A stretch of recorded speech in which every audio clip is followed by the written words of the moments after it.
Hello दोस्तों, स्वागत है आप सभी लोगों का राजस्थान एकेडमी पर। मैं परवीन सिंह आप सभी लोगों के साथ में। जैसा कि आप सभी लोग जानते हैं ऑलरेडी दोस्तों कि मैं एलडीसी, वनपाल, वन रक्षक, पटवारी, कांस्टेबल, ग्राम सेवक, आरएएस, जहां कहीं भी मैथ्स आती है उस मैथ्स के सिलेबस के अकॉर्डिंग आप सभी लोगों को मैं कंप्लीट कंपटीशन की मैथ्स हमारे यूट्यूब चैनल पर अवेलेबल करवाने वाला हूं। उसके अलावा भी अगर आप किसी भी टीचिंग एग्जाम की तैयारी कर रहे हैं तो रीट का पूरा सिलेबस, सेकेंड ग्रेड की मैथ्स अभी चल रही है। उसके अलावा अगर आप स्टैटिक्स यानी कि सांख्यिकी के बारे में कॉमर्स लेवल तक पढ़ना चाहते हैं जो आपके संगणक वगैरह के एग्जाम में आती है तो वो सब कुछ हमारे यूट्यूब चैनल पर ऑलरेडी अवेलेबल है। एनसीईआरटी सीरीज हमारे चैनल पर अवेलेबल है। सामान्य विज्ञान और गणित की दोनों जो है सीरीज अब हम चला रहे हैं और इन दोनों का सिलेबस हमारे यूट्यूब चैनल पर कंप्लीटली फ्री आप लोगों के लिए अवेलेबल होगा।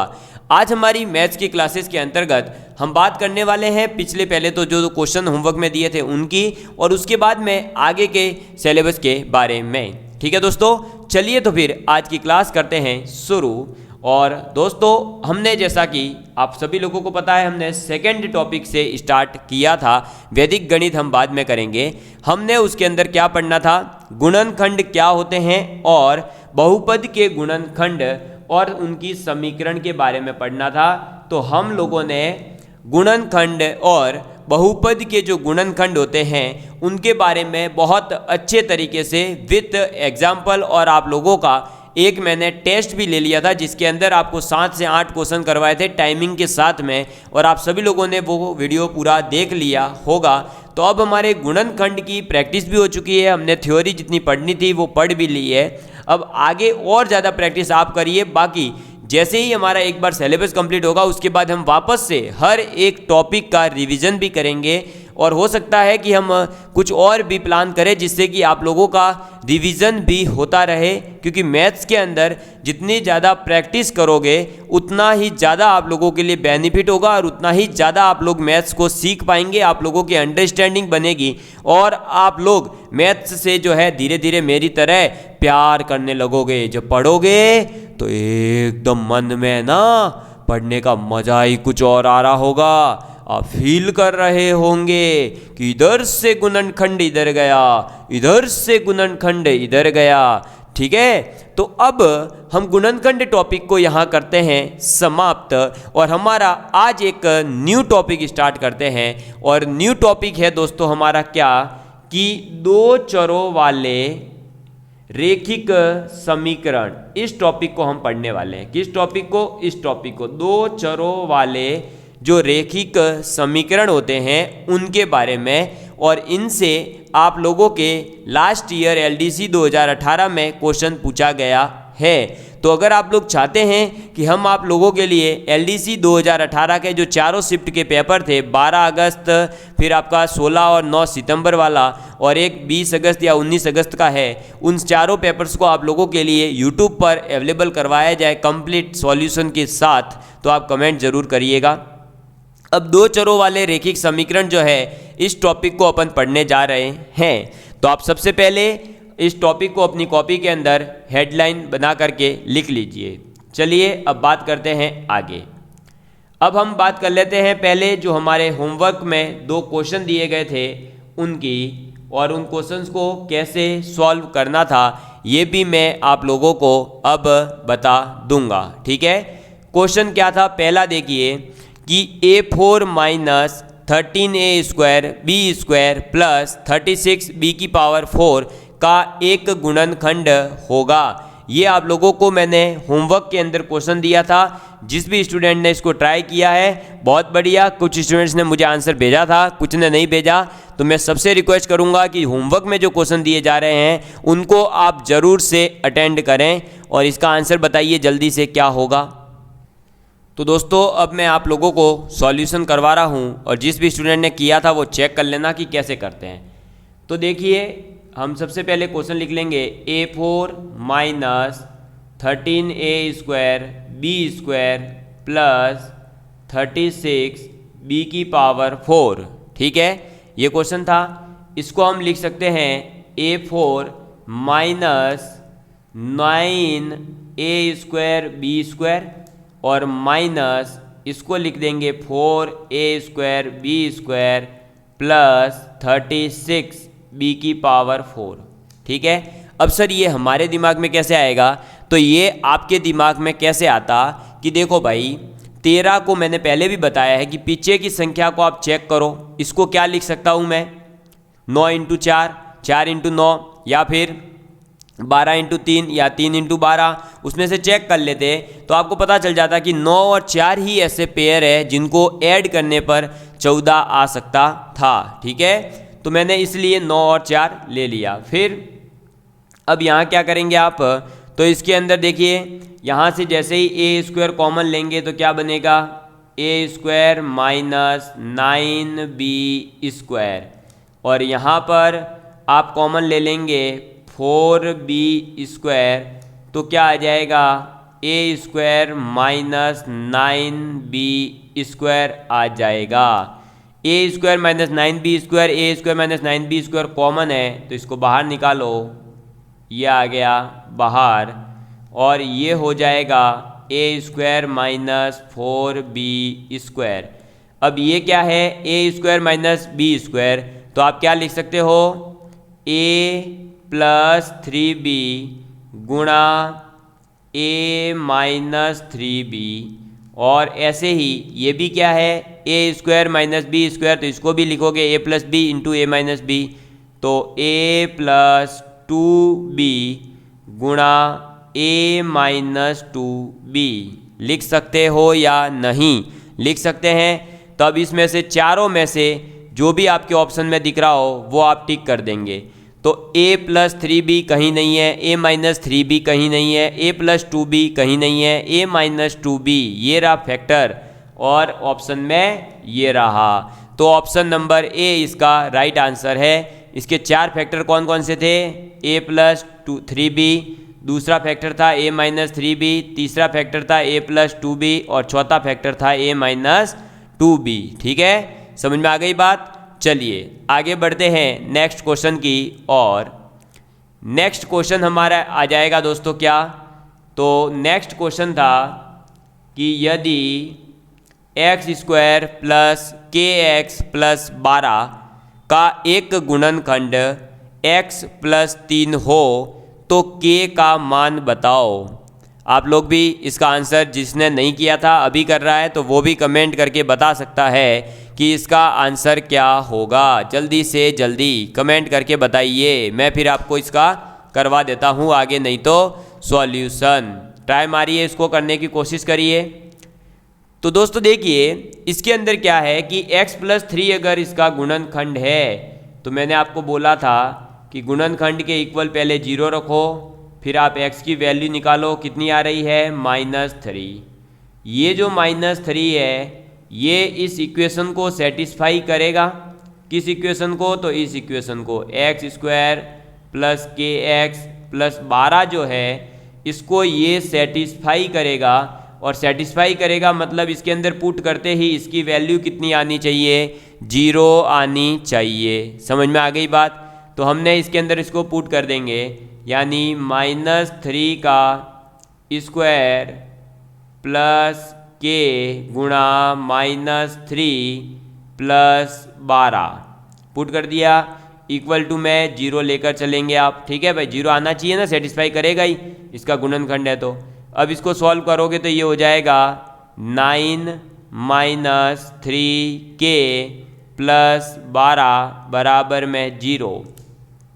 ये क्या हो जाएगा आपके 21 बराबर 3k, तो k बराबर आ जाएगा आपके 7। कितना आ जाएगा? 7 आ जाएगा। समझ में आ गई बात? यानी ऑप्शन नंबर आपका डी राइट आंसर था।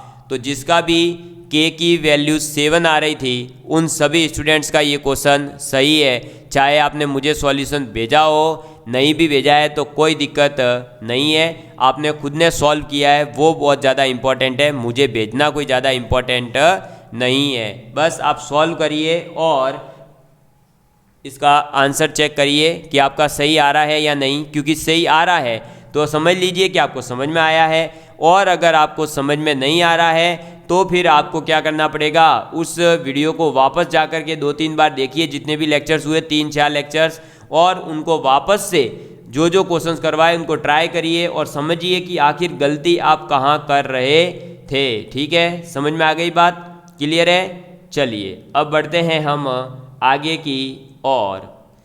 तो अब हमारा एक न्यू टॉपिक स्टार्ट करने जा रहे हैं। आप सबसे पहले अब हेडिंग डाल दीजिए, जो मैंने पहले बोला था वही हेडिंग अब आप डाल दीजिए अपनी कॉपी के अंदर। ठीक है, तो हमारी आज की हेडिंग क्या है दोस्तों? दो चरों में रैखिक समीकरण। लिखिएगा, दो चरों में रैखिक समीकरण। ठीक है, दो चरों में रैखिक समीकरण। इंग्लिश में आप लिख सकते हैं, अगर कोई इंग्लिश मीडियम से हो तो, लीनियर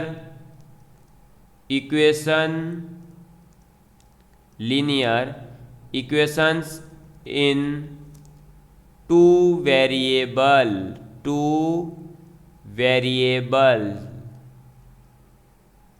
ठीक है, अब दोस्तों सबसे पहले मैं इस चैप्टर को थोड़ा सा आप लोगों के सामने ब्रीफ करना चाहूँगा कि आखिर ये चैप्टर है क्या, ताकि अगर कोई स्टूडेंट साइंस से नहीं रहा हो तो भी उसे पता चल सके।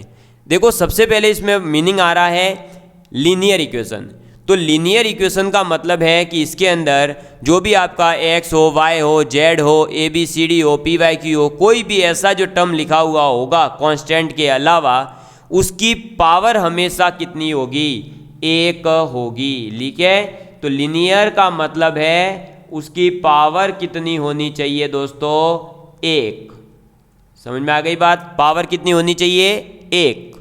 और वेरिएबल टू का मतलब क्या है? पहले वेरिएबल का मतलब है कि उसकी कोई फिक्स वैल्यू नहीं है, आप जो वैल्यू पुट करना चाहे वो पुट करिए, उसके अकॉर्डिंग उस इक्वेशन का आंसर भी चेंज होता रहेगा।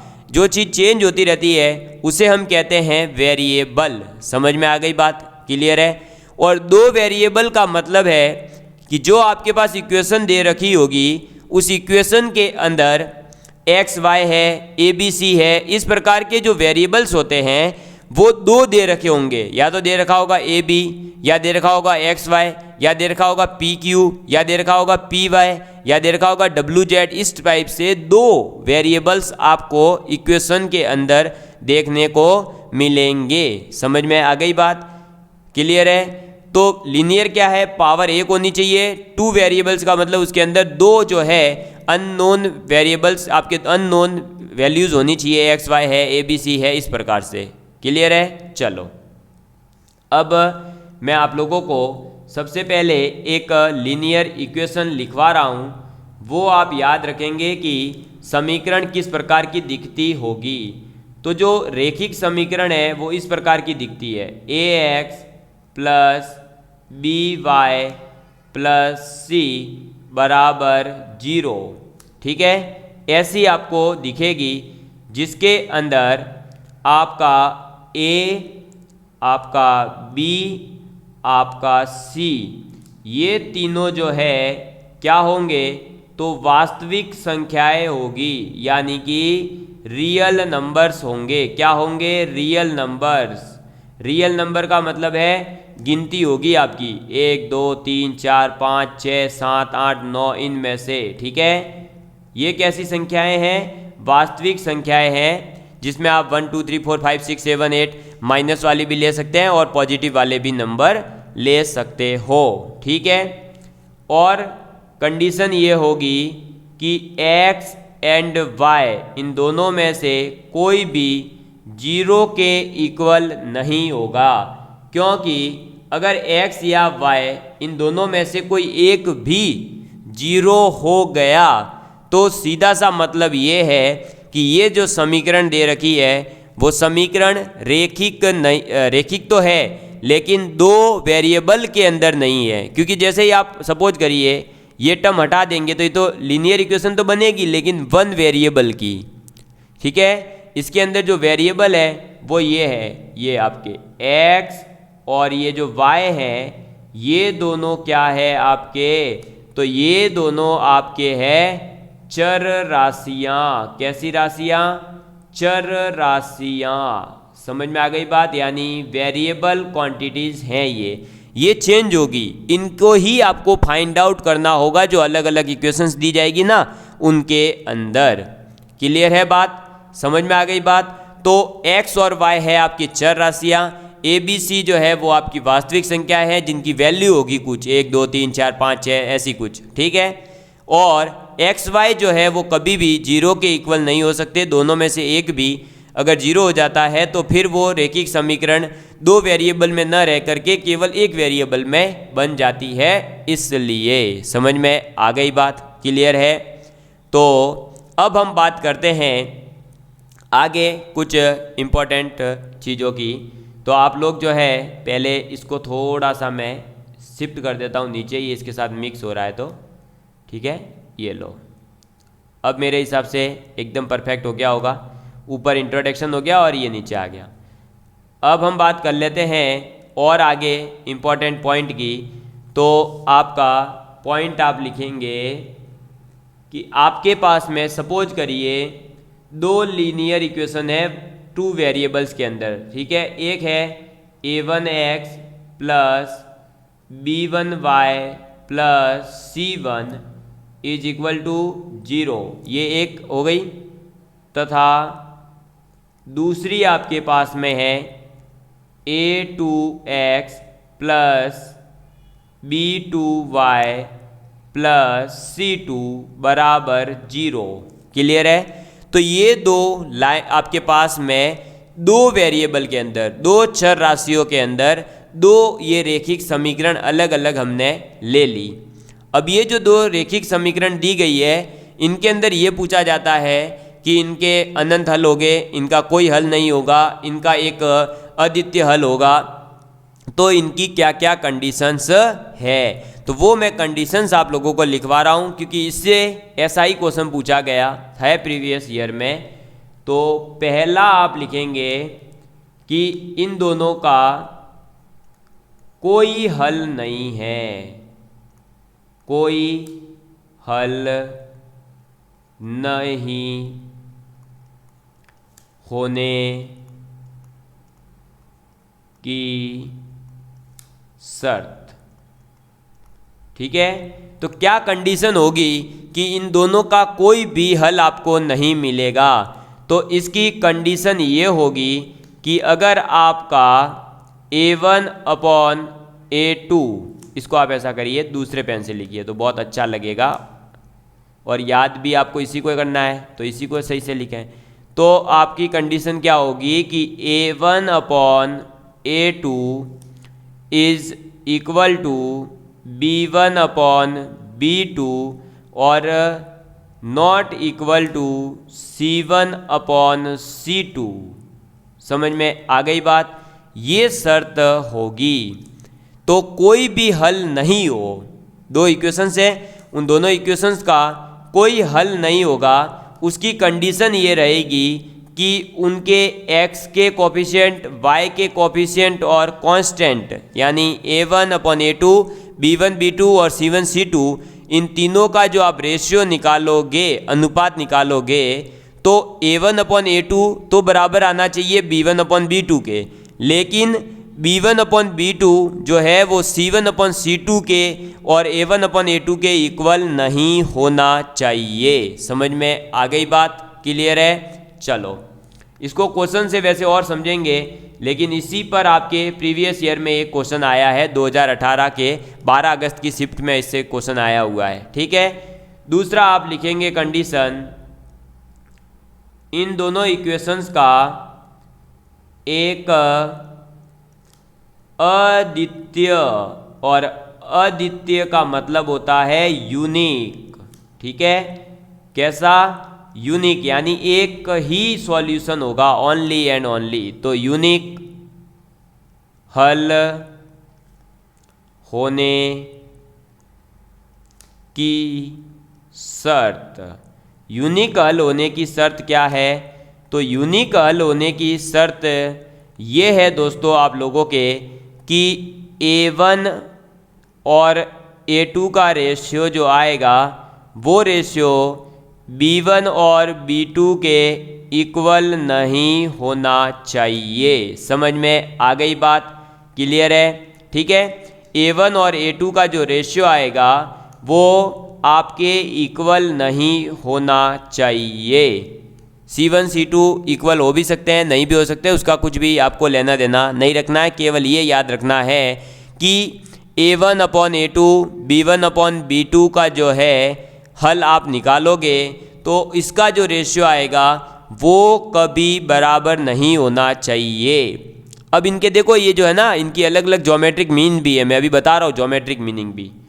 तीसरा केस लिखो, फिर अपन ज्योमेट्रिक मीनिंग भी जानेंगे कि इन दोनों का या इन दोनों के आ जाएगा अब तो इन दोनों इक्वेशंस के